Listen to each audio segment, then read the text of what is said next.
말씀 욥기 42장 5절 말씀입니다. 구약성경 803페이지에 있습니다. 네, 다 찾으신 줄 알고 제가 봉독하겠습니다. 내가 주께 대하여 귀로 듣기만 하였사오나 이제는 눈으로 주를 배웠나이다. 아멘. 예, 여러분 이렇게라도 뵈니까 반갑네요.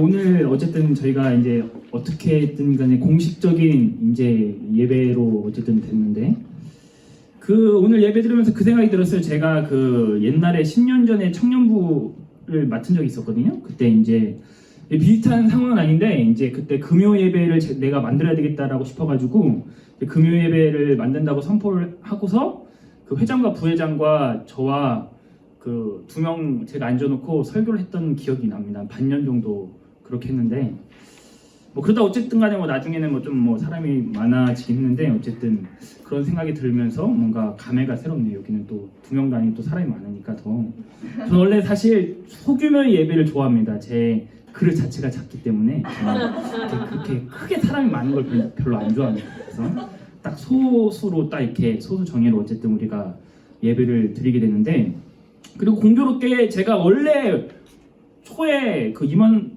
선생님들한테 이야기했지만 원래 초에 의도하려고 했었던 게 예배를 두 트랙으로 가야 되겠다 해서 하나는 주일 예배는 그냥 좀 그렇게 좀 이렇게 흥미 위주의 좀 그런 예화도 많이 들고 이렇게 하면서 가고 이제 토요일 날에는 조금 심화로 해가지고 조금 예배 드리고 싶은 사람들만 해서 그렇게 해야 되겠다 생각했는데 공교롭게 만약에 이게 잘 정착이 되면 잘 되지 않을까 어쨌든 그런 생각이 듭니다. 그래서 지난 시간에 광야에 있는 이유가 무엇이 두 번째 시간인데 우리가 광야에 있는 첫 번째 이유가 무엇이냐? 하나님께서는 우리가 성장하길 원하시기 때문이다 라고 이야기를 했어요. 그러니까 우리가 성장하려면 불가피하게 광야를 통과할 수밖에 없는 거예요. 그렇기 때문에 하나님께서도 눈물을 머금고 우리를 광야로 모시는 거죠. 우리가 성장하기 원하기 때문에. 이 참으로 아이러니한 게 무엇이냐? 성장이란 놈은 조용히 집 방구석에서 처박혀서 자라지 않아요. 그러니까 그 방구석에서 맛있는 음식을 먹고 휴식을 하고 재미있는 드라마를 보면서 그렇게 세월이 흐른다고 성장하지 않는다는 거예요. 조용히 방구석에서. 이상하게 성장은 참으로 가슴 아프지만 어떤 한 개인의 고통과 눈물과 아픔을 먹고 자라난다라는 이야기죠. 성장이라는 것은. 그렇기 때문에 어쩔 수 없이 우리를 성장하고 싶기 때문에 하나님께서는 우리를 불가피하게 광야로 인도하신다라는 이야기예요. 왜 그럴까? 우리를 사랑하시기 때문이죠. 여러분, 만약에 여러분들이 어떤 사람을 진정으로 사랑해요. 그렇다면 여러분들은 그 사람의 성장을 기원하게 될 겁니다. 반드시 그렇게 될 겁니다. 왜냐하면 모든 진실한 사랑은 다 성장을 응원하기 때문이죠. 여러분들 부모님을 보세요. 만약 여러분들이 지금이야 말 안 듣고 그렇겠지만 깐난아기 때 얼마나 귀엽겠어요. 그죠? 그렇다고 부모님들이 얘가 깐난아기가 너무 귀여우니까 주사를 맞춰가지고 계속 그냥 얘를 이 상태로 둘까? 이런 부모가 어디 있나요? 그죠? 아무리 지금 여러분들 모습이 옛날에는 정말 예쁘고 아기자기하고 해서 점점 크면서 징그러워졌겠지만 그럼에도 불구하고 여러분들의 부모님이 진짜 깐난하게 이쁘니까 정말 약을 먹여가지고 이 애가 크지 않게 해야 되겠다 라고 생각하는 부모는 없다라는 거죠. 그것은 무엇인가 결여된 사랑이죠. 그러니까 자기 애일 뿐이죠. 이 타인에 대한 사랑이 아니라. 그러니까 진정한 사랑은 어떻게 되든지 간에 저 어떠한 타인에 대한 내가 사랑하는 대상에 대한 성장을 응원할 수밖에 없다라는 그러한 것이죠. 그렇기 때문에 하나님은 우리를 너무나도 사랑하시기 때문에 우리가 성장하길 원했기 때문에 그리고 광야야말로 성장할 수 있는 유일한 장소이기 때문에 우리를 불가피하게 광야로 내몬다라는 이야기인 것이죠. 이게 이제 지난 시간에 다뤘던 첫 번째 이유였어요. 자, 오늘 볼 것은 무엇이냐? 광야에 있는 두 번째 이유는 무엇이냐? 우리 하나님께서 이제 이 광야를 통해서 하나님을 절절히 체험하길 원하기 때문이다라는 이야기인 것이요. 자, 한번 여러분들 따라해 보실까요? 광야의 길은 머리에서 가슴으로 내려오는 길이다. 예, 이 광야의 길이란 무엇이냐? 정령으로 머리에서 가슴으로 내려오는 길이다라는 이야기인 것이죠. 여러분, 세상에서 가장 먼 길은 어떠한 길인가요? 제가 방금 이야기한 머리에서 가슴으로 내려오는 길이 가장 먼 길이에요. 사실 물리적으로 보면 한 뼘밖에 안 되죠. 한 뼘이나 뭐 못 낀 사람은 2뼘 정도 되겠지만 중요한 건 죄송한데 너무 크게 했죠. 지금 영상 하는데 흐름이 끊기지 않습니까? 좀 자제 좀. 어쨌든 간에 이 한 뼘밖에 안 되는, 물리적으로 한 뼘밖에 안 되는 길이지만 정서적으로 심리적으로는 정말 지구 한 바퀴를 돌아도 안 될 만큼의 엄청난 머나먼 길이다라는 이야기인 것이죠. 여러분들 이러한 경험을 한 적이 있을까요? 만약에 주변에서 이 이성이 정말로 진국이래요. 막 엄청 너무 좋대요. 그리고 본인도 조금 세월을 지나서 좀 두고 보니까 좋은 사람인 것 같아요. 그런데 죽어도 이성으로 안 느껴지는 사람이 아마 있을 거예요. 굉장히 이제 안타깝죠. 그렇죠? 그런 것들을 보면은 이제 머리로는 이 사람이 참 좋은 사람이다라는 것을 잘 알고 있어요. 정말 착하고 진실한 사람이다라고 알고 있음에도 불구하고 가슴이 뛰지 않는 그러한 안타까운 일들이 많이 있다라는 그러한 사실이죠. 여러분, 가슴이 설레이지 않기 때문에 어떻게 연인으로 발전할 수가 있을까요?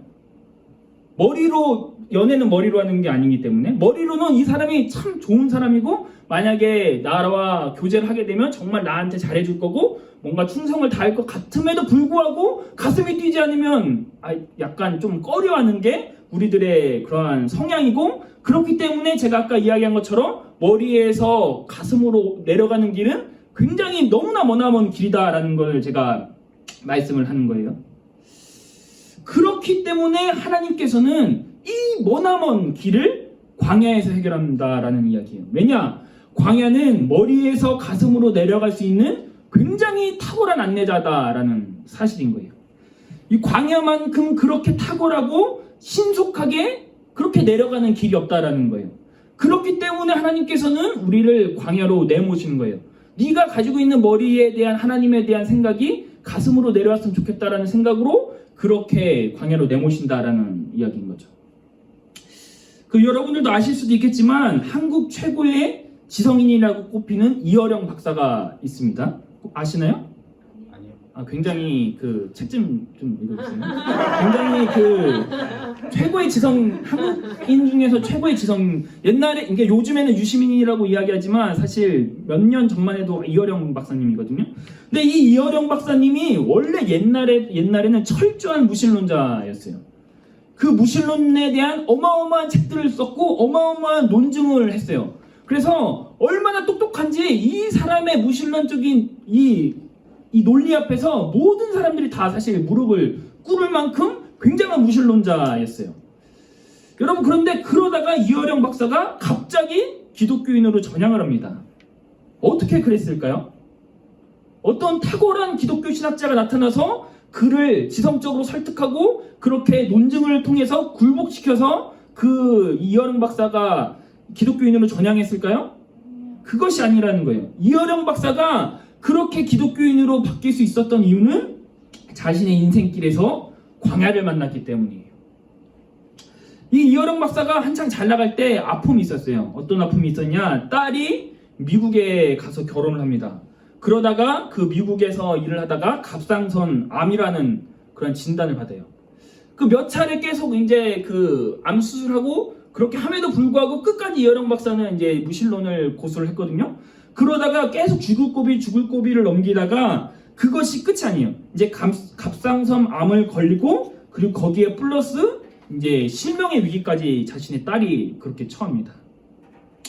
이때 이어령 박사가 얼마나 똑똑합니까? 아는 지인이 얼마나 많습니까? 정말 세계 최고의 의학 박사들을 다 동원했음에도 불구하고 자신의 딸을 고칠 수가 없었어요. 그래서 이어령 박사가 할 수 있는 일이 아무것도 없으니까 무엇을 했을까요? 자신이 그토록 비난했던 교회를 찾아갑니다. 그래서 아무도 없는 예배당의 앞에서 혼자 앉아서 기도를 합니다. 그래서 뭐라고 기도를 하냐면, 내가 당신 하나님이라는 분 잘 모르겠지만 만약 우리 딸을 고쳐주시면 내가 나의 남은 모든 생애를 하나님 당신께 바치겠습니다. 이렇게 기도를 합니다. 그러자 기적처럼 딸이 납니다. 그때부터 이어령 박사는 소스라치게 놀라면서 자신의 약속대로 곧바로 기독교인으로 전향을 하고 자신이 지금까지 살아왔던 모든 삶의 궤적을 부인하는 책들을 쓰기 시작합니다. 그렇게 이제 기독교인으로 전향했다라는 거죠. 여러분, 철저한 무신론자였던 그가 어떻게 기독교인이 되었나요? 어떻게 하나님이 안 계신다는 입장에서 계신다는 입장으로 그렇게 바뀌었을까요? 그것은 하나님을 광야에서 만났기 때문이에요. 광야란 아무것도 의지할 데가 없고 아무것도 바라볼 데도 없고 오로지 하늘만 쳐다볼 수 있는 그 절망스러운 상황, 그 상황 속에 이 광야 속에 들어갔기 때문에 하나님을 만날 수밖에 없었다라는 이야기죠. 그래서 하나님을 가슴으로, 광야는 하나님을 가슴으로 느낄 수 있는 아주 탁월한 장소이다라는 거예요. 광야만큼 하나님을 절절하게 느낄 때가 없다라는 이야기인 것이죠. 여러분 생각해 보세요. 여러분들이 만약에 집에 이제 쌀이 10가마가 있어요. 그럼 여러분들 뭐 이제 식사 기도는 물론 하겠지만 뭔가 정말 이 일용할 양식에 대해 절절히 기도할까요? 아닐 거예요. 그런데 만약에 누가 매일매일 쌀 요만큼 하루 먹을 만큼을 매일매일 1년씩 갖다 놓는다고 생각해 보세요. 그럼 그 매일매일의 삶이 어떨까요? 굉장히 절박하게 기도해요. 내일 만약에 혹시나 비 와가지고 이 사람이 못 오면 어떡하지? 너무 추워서 못 오면 어떡하지? 이렇게 조마조마하면서 매일매일 간절히 기도하게 될 거예요. 그것이 쌓인 분량이, 그러니까 하루하루 쌓였을 때 10가마니와 처음부터 10가마니를 받은 것과 하루하루 쌓인 게 10가마니와는 이 기도의 깊이 자체가 다른 거죠. 그죠? 자, 우리가 그 광야 시대의 만나를 이야기를 했잖아요. 만나의 가장 큰 특성이 뭐라 그랬어요? 저장할 수 없다라는 이야기예요. 여러분, 왜 저장하지 못하겠을까요? 하나님께서 이 절절한 기도를, 혹시나 정말 바람이 많이 불어가지고 만나가 날아가지 않을까, 혹시나 비가 많이 내려가지고 만나가 혹시 녹지 않을까, 이러한 조마조마하고 절절한 이 기도를 그들은 40년간 매일 그렇게 드리는 거예요. 혹시나 또 내일 안 오면 어떡하지? 이렇게 조마조마. 그런데 결국 그것이 그들에게 이제 실력이 되었다, 영적인 자산이 되었다라는 이야기를 한 것이죠. 이것처럼 광야는 정말 우리는 머리로 알고 있잖아요. 하나님께서 일용할 양식을 주신 하나님, 우리들에게 뭐 먹을 것을 다 채워주신 하나님, 뭐 들판의 그 백합화도 솔로몬의 영광보다 더 아름답게 피우셨던 그 하나님, 그 공중에 날아다니는 새도 하나님께서 타 먹이신 하나님, 우리의 머리칼도 세신 하나님, 이것을 우리가 머리로 알죠. 그렇지만 광야로 내려가야만 이 머리로 알던 하나님의 알미 가슴으로 내려갈 수 있다. 아무것도 없어요. 이 절절한 상황에 처했을 때, 아, 정말 하나님께서 우리를 먹이시는가, 아, 정말 하나님께서 들의 백합화보다 우리의 영광이 더 크구나, 이것을 광야 한복판에서 경험할 수 있다라는 이야기인 것이죠. 그렇기 때문에 하나님은 광야로 우리의 인생을 내모신다라는 거예요. 여러분, 우리가 착각하지 말아야 되는 게 있어요. 무엇이냐? 성경의 이야기를 다 안다고 해서 하나님을 아는 게 아니다라는 이야기죠. 어렸을 때부터 설교를 많이 들었기 때문에 하나님을 안다고 생각하는 건 굉장히 큰 착각이에요.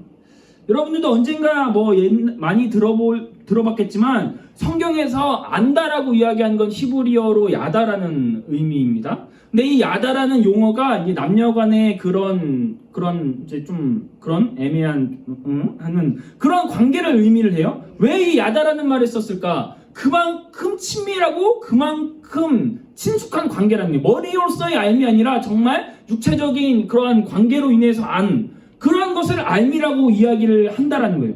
그렇기 때문에 이 성경에서 하나님을 알아라 라고 이야기했을 때 단순히 지적인 논증을 통해서 어렸을 때부터 많이 들었던 이야기를 통해서 하나님을 알아라가 아니라 너가 너의 삶의 한복판에서 정말 그 육체적으로 살이 만나듯이 하나님을 만나봐라, 하나님을 경험하라, 이러한 의미로서 성경은 항상 하나님을 알아라 라고 이야기할 때 야다라는 용어를 쓴다라는 이야기인 것이에요. 그리고 반드시 기억해야 되는 사실은 신앙은 머리로 하는 게 아니다라는 거예요. 가슴으로 하는 겁니다. 기독교에서 말하는 신앙은 불교에서 말하는 연불과는 달라요. 그래서 계속 어떤 구절을 반복적으로 읽는 게 아니에요.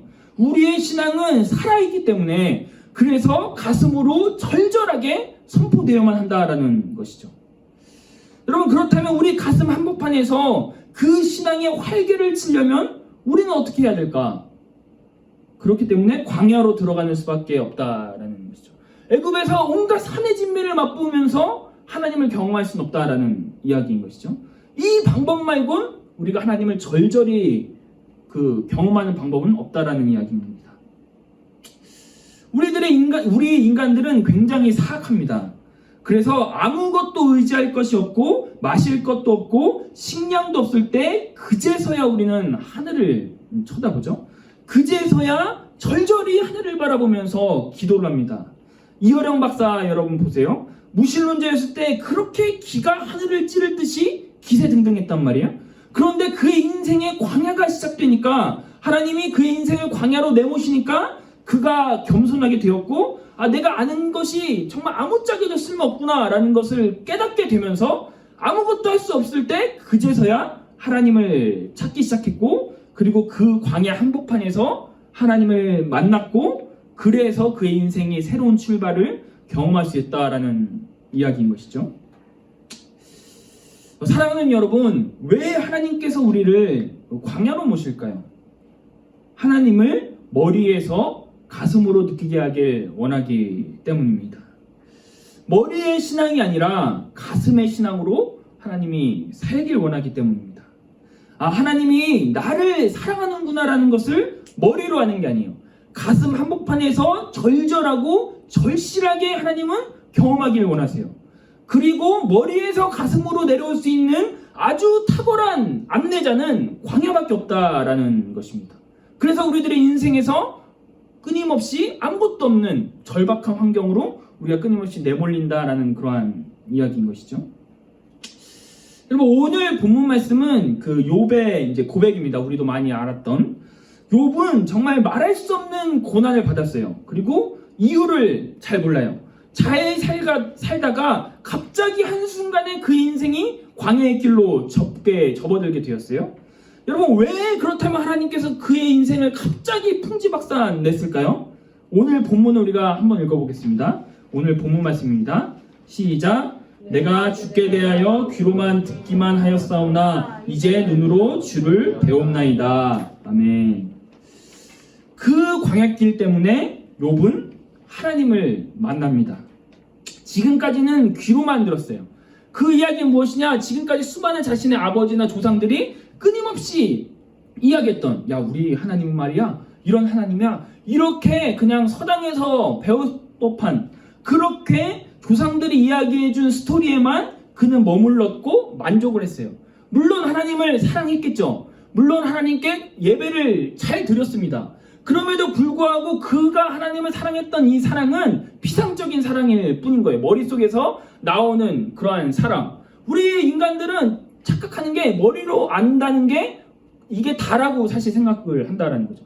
그때까지만 해도 욥은 피상적인 사랑을 하나님 앞에 올려드렸지만 자신의 인생에 풍지박산나고 광야의 길을 접어드니까 그제서야 하나님이 가슴으로 느껴지기 시작한 것이죠.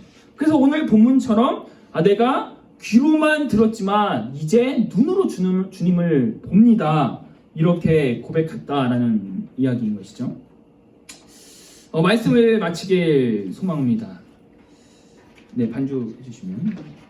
여러분, 혹시 지금 광야의 인생에 있습니까? 그리고 사방이 어두워서 어디로 갈지 지금 잘 모르시나요? 여러분, 그렇다면 정말 잘 됐습니다. 왜냐하면 이제 우리들은 하늘을 쳐다보는 일밖에 남아있지 않기 때문이죠. 그리고 하나님은 우리가 하나님을 알기를 원합니다. 그 알은 단순히 머리로서의 알, 옛날에 어렸을 때 유치원 때부터 지금까지 자라나면서 그냥 그 지식의 축적과 그냥 어렸을 때부터 고백했던 그 늘상 똑같은 레퍼토리에 젖어서 그렇게 하나님을 아는 그런 알이 아니라 가슴의 암을 하나님께서 원하신다라는 이야기인 것이죠. 그럼 바라기는 이 광야길을 걸으면서 정말 하나님을 절절히 체험할 수 있는 그러한 시간이 되길 바랍니다. 그리고 공교롭게 우리 청년부가 코로나 바이러스로 인해서 지금 모이지 못하는 상황이죠. 이러한 광야 상황 가운데서 하나님께서 정말 원하시는 건 너희들이 머리로서만 알았던 그 예배에 대한 갈급함, 예배에 대한 사모와 이제 내가 너희들을 가슴으로 느끼게 해줄게 라는 것이 라는 생각이 듭니다. 하나님께서 끊임없이 우리를 모이지 못하게 하는 이유가 무엇일까? 여러 가지 이유가 있겠지만 이 갈급함을 하나님께서 주시려고 하는 것이 아니었을까? 왜냐하면 예전부터 항상 주일날 가면 예배가 있었고 끊임없이 예배가 있었고 일주일에 10번 이상 예배를 드리는 이 상황 가운데서 우리가 예배의 압살이 된 거죠. 그냥 습관적으로 예배를 나오고 그냥 습관적으로 기도하고 예배가 있기 때문에 그냥 그 자리에 앉아있고 그냥 어렸을 때부터 이 기독교의 문화에 젖어버렸기 때문에 우리가 이 자리 가운데 앉아있었지 않았습니까? 그런데 하나님께서 이 한국교회의 광야라는 인생을 광야에 내던지게 되면서 우리가 예배의 소중함을 깨닫게 되는 것은 아닌가. 우리가 이제 머리로서 알았던 예배의 갈급함, 예배의 사모함이 이제 가슴으로 내려오는 시기가 아닌가라는 그러한 생각이 듭니다. 바라기도 오늘 예배를 통해서 저는 정말 여러분들이 머리로서 아는 신앙이 아니라 가슴 절절히 하나님을 경험할 수 있는 그러한 시간이 되길 바랍니다.